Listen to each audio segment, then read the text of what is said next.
Before we get started in today's video, I just want to say thank you to the Steel Aces team for actually seeing my video and acknowledging it. I really appreciate that, and I think that's really cool, so thanks.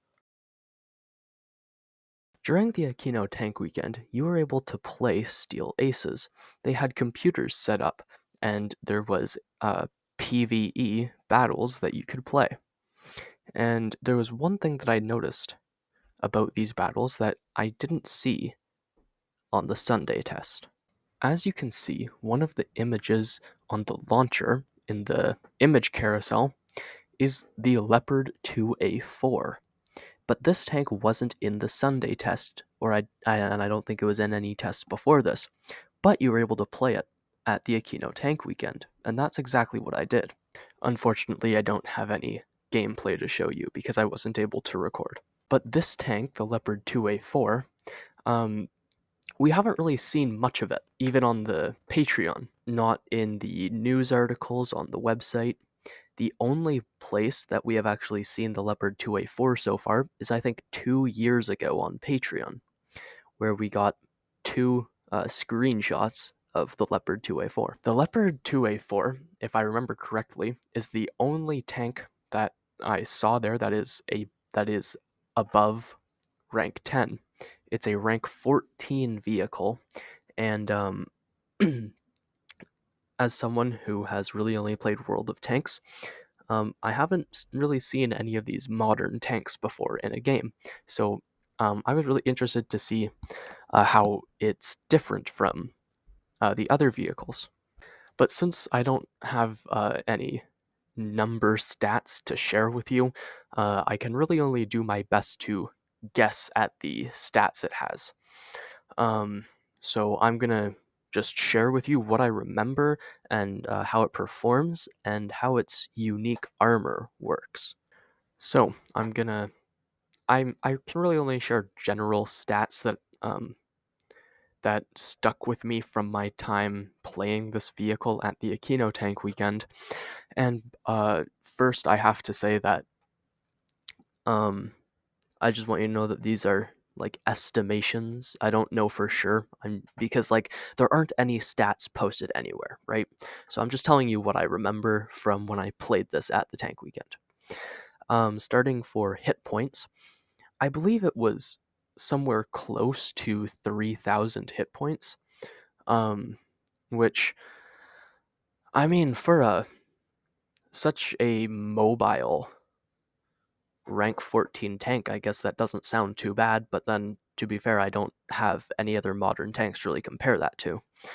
Um, Speaking of mobility, it's a very mobile vehicle. It felt very nice to control. You can go pretty fast forwards as well as backwards, and you get to have some pretty nice hull and turret traverse speeds, if I can remember that correctly.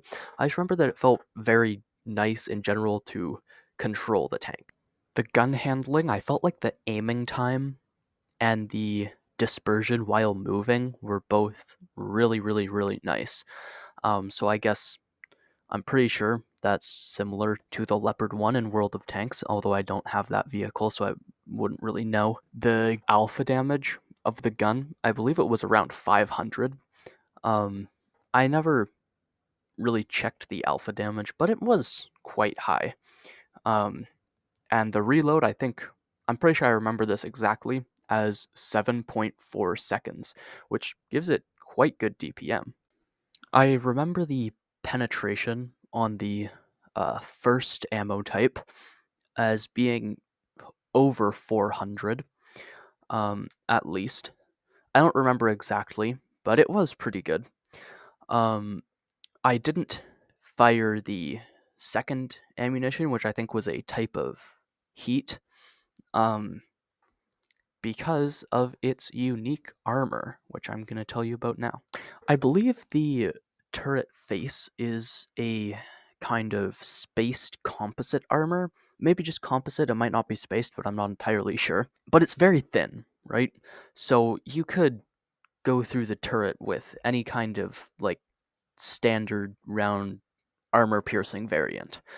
But as soon as you tried to use something like a high explosive variant, no matter how good the penetration is, it wouldn't go through because of the type of armor. So it's vulnerable to every kind of like standard ammunition type, but as soon as you try to fire a high explosive anti-tank shell, no matter how good your penetration is, you're not going to penetrate. This unique armor type allows it to maintain lots of mobility while also being protected against a specific type of shell. And it also makes you think when you're fighting one what kind of shell you're going to use. Because if you're using a high explosive variant like heat um, to fight against this vehicle, because it has higher penetration or higher damage, well, it's not going to go through, and you might need to sacrifice some damage to fire your standard kinetic rounds. I think I got that right. So I am really looking forward to this vehicle being introduced into the game during a test, so I can actually play it more and look at its stats a bit. But of course, remember, everything I said here, I just inferred from actually playing with the vehicle in just one battle. So not everything I said might be accurate, but I tried my best. So if you enjoyed this video, please consider leaving a like or subscribing if you want to be notified when I release more Steel Aces content.